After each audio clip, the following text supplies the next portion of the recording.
తాకట్టులో ఉన్న బంగారాన్ని విడిపించి ఆ రోజున్న మార్కెట్ ధర కట్టి మిగిలిన డబ్బును మీకు అందిస్తుంది కొమ్మూరి గోల్డ్. నమస్తే, నేను ముఖేష్. ఈరోజు మనతో పాటు ఉన్నారు సీతమ్మ కొడుకు నారసింహుని బిడ్డ భగవత్ సేవకుడు రాఘవ్ శర్మ గారు మనతో పాటు ఉన్నారు. ఒకసారి వారితో మాట్లాడే ప్రయత్నం అయితే చేద్దాం. గురువు గారు నమస్కారం. లక్ష్మీ నారసింహానుగ్రహ ప్రాప్తిరస్తు. సో ముఖ్యంగా November 9 తర్వాత ఒక విధ్వంసం జరగబోతుంది, ఏపీలో ఒక సునామీ సృష్టించబోతున్నారు అని చెప్తున్నారు గురువు గారు. అసలు ఏం జరగబోతుంది అంటారు? November 9 తర్వాత విధ్వంసం కాదు. ఎవరు ఎన్ని మాట్లాడినా నేను చాలా క్లియర్గా చెప్తా. 2026 November 9 తర్వాత ఆంధ్రప్రదేశ్ మాజీ ముఖ్యమంత్రి వైసీపీ పార్టీ అధినేత వైఎస్ రాజశేఖర్ రెడ్డి ముద్దుల తనయుడు అయిన జగన్మోహన్ రెడ్డి గారికి శకం ప్రారంభం అవుతుంది. అండర్లైన్ చేసుకోండి. ఓకే, ఇది చాలా క్లియర్గా తెలియబరుస్తున్నా. ఈ సంవత్సరమే 2026 November 9 తర్వాత నుంచి నెమ్మదిగా ఎవరికీ అర్థం కాని విధంగా పాదరసం ఎలా అయితే చొచ్చుకొని పోతుందో ఆ ప్రకారంగా ప్రజల్లోకి మళ్ళీ ఖచ్చితంగా ఆ సునామీ అనాలా, తుఫాన్ అనాలా, ఇంకా ఏదో భూ ప్రకంపనను అనాలా, వాట్ ఎవర్ ఇట్ ఈస్, కానీ ఖచ్చితంగా ప్రజల్లో తిరిగి ఒక కొత్త నూతన విధాన అధ్యాయం చూస్తారు. ముఖ్యంగా పాదయాత్ర కూడా చేపట్టబోతున్నారని ప్రచారం జరుగుతుంది. ఇప్పుడు పాదయాత్ర చేపట్టాలి అనే ఆలోచన జగన్మోహన్ రెడ్డి గారికి రావడం పెద్ద కొత్త ఏం కాదు. ఆయన పాదయాత్ర మీద ఎందుకు బేస్ అవుతారు అంటే, పాదయాత్ర చేయటం వల్ల ప్రజలందరి దగ్గరికి అనువుగా, తేలికగా, అందుబాటులో ఉండే విధంగా అవకాశం ఉంటుంది. కాబట్టి ఆనాడు తండ్రి కోసం ఓదార్పు యాత్ర చేపట్టిన తర్వాత నుంచి ఈ రోజు వరకు ప్రజల్లో ప్రాభవాన్ని సంపాదించుకున్న నాయకుడిగా యావత్ ప్రపంచానికి తెలుసు. అంతే. సో అంటే ఇప్పుడు మీరు చెప్తున్న ప్రకారం November 9 నుంచి ఒక రేంజ్ లో హైప్ క్రియేట్ అవుతుందంట. మరి తదుపరి ఎలక్షన్ అయితే రాబోతుంది ఆటోమేటిక్ గా. అవును. సో అప్పుడు మళ్ళీ బ్యాక్ ఎలక్షన్స్ నోటిఫికేషన్ రిలీజ్ అయ్యాక, మొన్న ఆ మధ్య 5 రాష్ట్రాల ఎలక్షన్స్ కి నోటిఫికేషన్ వచ్చాక రిజల్ట్ నేను ముందే చెప్పా, మీ అందరికీ తెలుసా సంగతి, మాధ్యమాల్లో ఉన్నాయి. అలాగే అక్కడ ఎలక్షన్ నోటిఫికేషన్ ఓపెన్ అయ్యాక అప్పుడు నేను తెలియపరుస్తా. ఇప్పుడు పిల్లాడు పుడితే జాతకం రాయమని అడగచ్చు, పిల్లాడు పుట్టకుండా జాతకం రాయకూడదుగా. అలాగే ఇప్పుడు నేను మాట్లాడకూడదు. కానీ ఖచ్చితంగా జగన్మోహన్ రెడ్డి గారి యొక్క ప్రాభవాన్ని ఈ సంవత్సరం నుంచే చూడడం మొదలు పెడతారు. ఇది జరిగి తీరుతుంది. ఆంధ్రప్రదేశ్ రాష్ట్రంలో కష్టాలు, కడగండ్లు, బాధలు, రాజకీయ పూరిత కక్షతో చేసినటువంటి కొన్ని హత్యలు, ఇలాంటివి ఏవైతే జరుగుతున్నాయో వీళ్ళంతా కూడా జగన్మోహన్ రెడ్డి గారిని ఎందుకు కలుస్తున్నారు? ఎందుకు జగన్మోహన్ రెడ్డి వాళ్ళకి అందుబాటులో ఉంటున్నారు? రాష్ట్ర ప్రభుత్వం వైపు ఎందుకు చూడట్లేదు అంటే, ఇక్కడ అందరికీ అనుమానం రావచ్చు, వీడు వైసీపీ తొత్తు, వైసీపీ పేటీఎం, ఏదో అందినే వీడి బోందాచి లక్షణంగా మాట్లాడతారు. నేనేం కోపం తెచ్చుకొని హ్యాపీగా ఫీల్ అవుతా. ఎందుకంటే వాళ్ళు మన ప్రోగ్రామ్ చూస్తేనేగా పెట్టేది. ఆ ప్రకారంగా అందరూ చూశారని సంతోషిస్తా. కానీ ఇది నిజం. రాష్ట్ర ప్రభుత్వం దగ్గరికి ఎవరు వెళ్ళటల్లా. ఎందుకు? రీసెంట్ గా జగన్మోహన్ రెడ్డి సాయికృష్ణ అనే వాడి దగ్గరికి వెళ్లేంత వరకు ఎవరన్నా కదిలారా? ఏ ఆఫీసర్ అన్నా కదిలారా? ఎవరన్నా ముందుకొచ్చారా? చివరికి సీఎం ఆ కుటుంబాన్ని పిలిపించుకొని క్యాంప్ ఆఫీస్ లో కూర్చొని న్యాయం చేస్తాను అని మాటిచ్చి అప్పటికప్పుడు కేసు పెట్టి అప్పటికప్పుడు యాక్షన్ తీసుకున్నారు. ఇది జగన్మోహన్ రెడ్డి గారు అడుగు వేశాకేగా, అంతే కదా, వేయకముందు కాదుగా. ఇలా ప్రతిదీ రాష్ట్ర ప్రభుత్వానికి ఇదొక భయంకరమైన అగ్ని పరీక్షగా మారబోతోంది. గమనిస్తే చాలు. మీరు గతంలో ఇంకో మాట కూడా చెప్పారు, అసలు అమరావతి రాజధాని అనే ఊసే ఉండదు, మావిగన్కి వెళ్ళిపోతుంది మొత్తం అని ఇప్పుడు మావిగన్ అనే పేరు అనౌన్స్ చేసినప్పుడు 1-2 రోజులు భయంకరంగా ట్రోల్ చేశారు. కానీ విద్యావేత్తలు, శాస్త్రవేత్తలు, విశ్లేషకులు, విమర్శకులు, ఆ తర్వాత ఎంతో మంది జ్ఞానవేత్తలు చాలా మంది ఆలోచిస్తారుగా.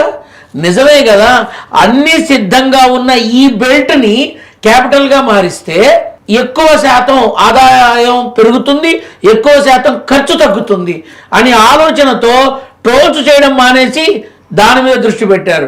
ఇవాళ మచిలీపట్నం కానీ, విజయవాడ కానీ, మంగళగిరి కానీ, గుంటూరు కానీ మావిగన్ అని అనౌన్స్ చెయ్యక ముందు చేసిన తరువాత ఎంత ఉందో వెళ్ళి కనుక్కోండి. అంత మార్పు వచ్చింది. అంటే ఇప్పుడు ఆయన అధికారంలోకి వస్తే మావిగన్కి జగన్ అధికారంలోకి వస్తే నాకు తెలిసి ఫస్ట్ సంతకం మావిగన్ పునరుద్ధరీకరణ అవుతుందేమో.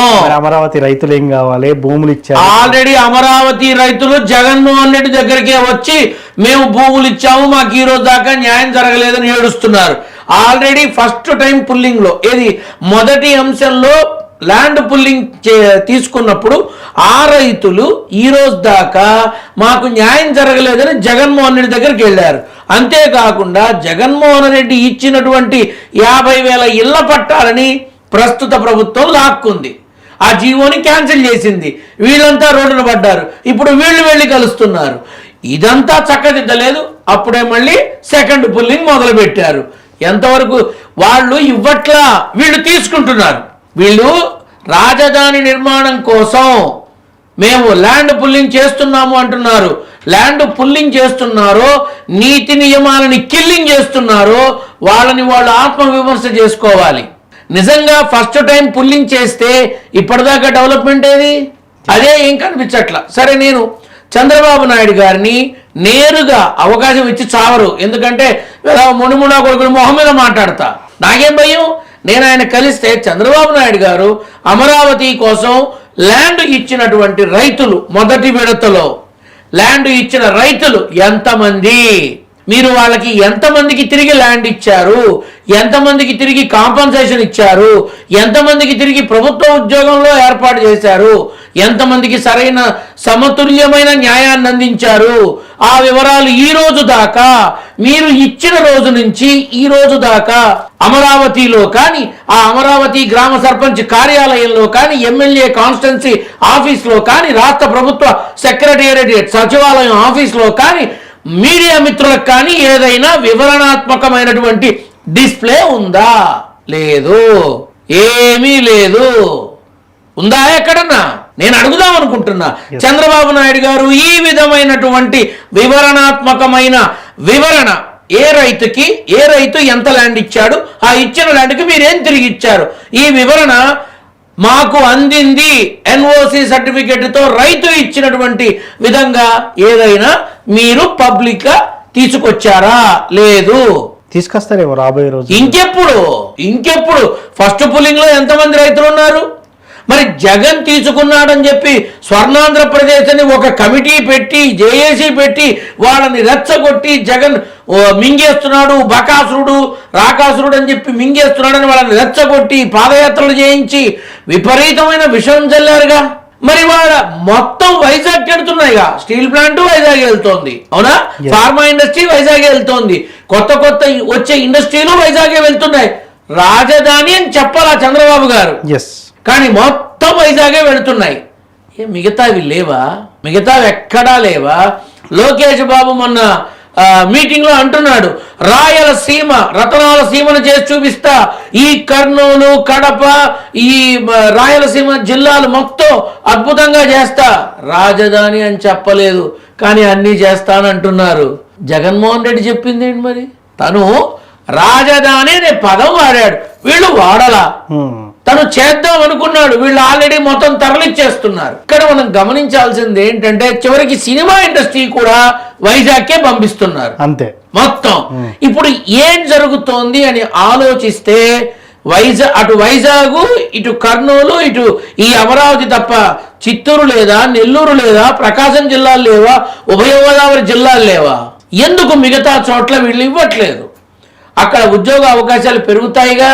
ఆనాడు సెల్కాన్ అనే కంపెనీకి తిరుపతి దగ్గర ల్యాండ్ ఇచ్చి ఇండస్ట్రీ పెట్టించినట్టు, అనంతపూర్లో కియా షోరూమ్ పెట్టించినట్టు, మరి అన్నమయ్య జిల్లాలోను, కర్నూలులోను, చిత్తూరులోను, ఇక్కడ ఉభయ గోదావరి జిల్లాల్లోనూ, శ్రీకాకుళంలోను, విజయనగరంలోను ఎందుకు రావట్లా? ఎందుకు అన్ని వైజాగ్లోనే పెడుతున్నారు? మనకి స్టీల్ ప్లాంట్ ఉంది, ఇంకోటి ఎందుకు? సరే, నువ్వు పెట్టావు, చిత్తూరు అవతల ల్యాండ్స్ లో పెట్టొచ్చుగా, అక్కడ పెట్టొచ్చుగా. రాష్ట్రానికి చెరో పక్క స్టీల్ ప్లాంట్ ఉంది అన్న పేరు సార్థకతం అవుతుందిగా. ఒక్క క్షణం ఆలోచించాలిగా. ఎందుకు అక్కడ సీషోర్లో అన్ని ఎక్కువ కాలం నిలబడి ఉండదు.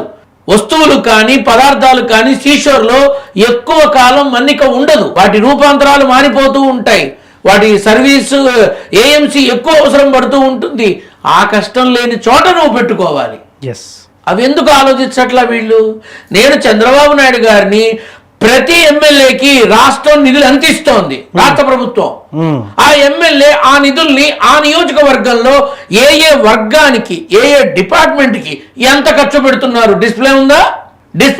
ఏ ఎమ్మెల్యే ఆఫీసులోనన్నా? ఎక్కడ కూడా ఉండదు. అది ఎందుకు లేదు? ఉంటే బాగుంటుందేమో, దాన్ని ఇంప్లిమెంట్ చేస్తే బాగుంటుందేమో. రెవెన్యూకి, మెడికల్కి, జిహెచ్ఎంసీకి, స్కూల్స్కి, కాలేజెస్కి, హాస్పిటల్స్కి రాష్ట్ర ప్రభుత్వం ఎక్కడ ఖర్చు ఎంత పెడుతోంది అనేది ప్రజలకి తెలియాల్సిన అవసరం ఉంది. వాళ్ళు ఏ రాష్ట్రమైనా ఏ ప్రభుత్వం అయినా సరే. రేపు జగన్మోహన్ రెడ్డి గారు వచ్చి కూడా నేను ఇదే అడుగుతా. ప్రతి ఎమ్మెల్యే తన కాన్స్టిట్యున్సీలో తనకి వచ్చే నిధుల్ని ఏ రకంగా ఖర్చు పెడుతున్నాడు అది తెలియపరచాలి. అన్నిటికన్నా ప్రమాదకరమైన బాధ్యతలు నిర్వహిస్తున్న పోలీసు యంత్రాంగానికి పోలీసు డ్యూటీ తప్ప ఇంకొకటి ఉండదా? వాళ్ళకి మాత్రం పెళ్ళాం బిడ్డలు ఉండరా? వాళ్ళకి మాత్రం కాస్త భార్య బిడ్డలతో ఉండాలని ఉండదా? వాళ్ళకి రీప్లేస్మెంట్ ఎలా చేస్తున్నారు? డిపార్ట్మెంట్ లో తక్కువ ఉన్నారని చెప్పి అదే పోలీసుల్ని 2 రోజులు 3 రోజులు డ్యూటీలు చేయించి తర్వాత రీప్లేస్ చేయించి ఇది కరెక్ట్ కాదు. ఇది కరెక్ట్ కానే కాదు. పోలీస్ డిపార్ట్మెంట్ లో చాలా వరకు చాలా మంది హెల్త్ ఇష్యూస్ వచ్చి బయట చెప్పుకోలేక లోపల బాధపడుతున్న వాళ్ళు చాలా మంది ఉన్నారు. ఎవరు ఆలోచిస్తున్నారు వాళ్ళ గురించి? సుఖం, సంతోషం, ఆనందం ఈ 3 తెలియనిది ఒకే ఒక డిపార్ట్మెంట్, పోలీస్ డిపార్ట్మెంట్. వాళ్ళకి ఏ రకమైన వెసులుబాటు కల్పించారు? చచ్చాక డబ్బులు ఇవ్వడం కాదు, చచ్చాక ఇంకొకటి చేయడం కాదు, బ్రతికుండగా మనం ఏం చేస్తున్నాం ఇది గమనించాలి. కాబట్టి రాష్ట్ర ప్రభుత్వంలో ఈరోజు అమరావతి యాజ్ యూ ఆస్క్డ్, అమరావతిలో రైతులు జగన్మోహన్ రెడ్డిని ఎందుకు కలుస్తున్నారు? Because they have not get anything. సభ్య సమాజంలో అంటారు కదా, అందరికీ కలిపి మీటింగ్ పెడితే లోకేష్ బాబు డయాస్ మీద ఉన్నప్పుడు ఒక రైతు అడిగిన ప్రశ్నలకి లోకేష్ బాబు నడుచుకుంటూ వచ్చి తప్పకుండా మీ విన్నపాన్ని నేను చూస్తాను, నేను కనుక్కుంటాను, నేను తెలియపరుస్తాను, నేను ఫాలో అప్ చేస్తాను అన్నారే తప్ప స్పాట్లో డెసిషన్ తీసుకోవాలా, స్పాట్లో ఆఫీసర్ని పిలవాలా, స్పాట్లో ఏ రకమైన చర్యలకి ఉపక్రమించాలా, ఇలా చెప్పేసి వెళ్ళిపోయారు. ఈ రోజు వరకు అతనికి న్యాయం జరిగిందో లేదో ఏపీ రాష్ట్రానికి తెలియదు. ఇది నేను అడుగుతా. సో మొత్తానికి నవంబర్ 9 తర్వాత ఏం జరగబోతుంది అనేది కూడా ఉత్కంఠంగా నేను కూడా చూడబోతున్నాను. ఖచ్చితంగా అప్పుడు మరోసారి విధానం చూస్తారు. అప్పుడు మరోసారి మనం మాట్లాడుకుందాం. ధన్యవాదాలు. లక్ష్మీ నరసింహ.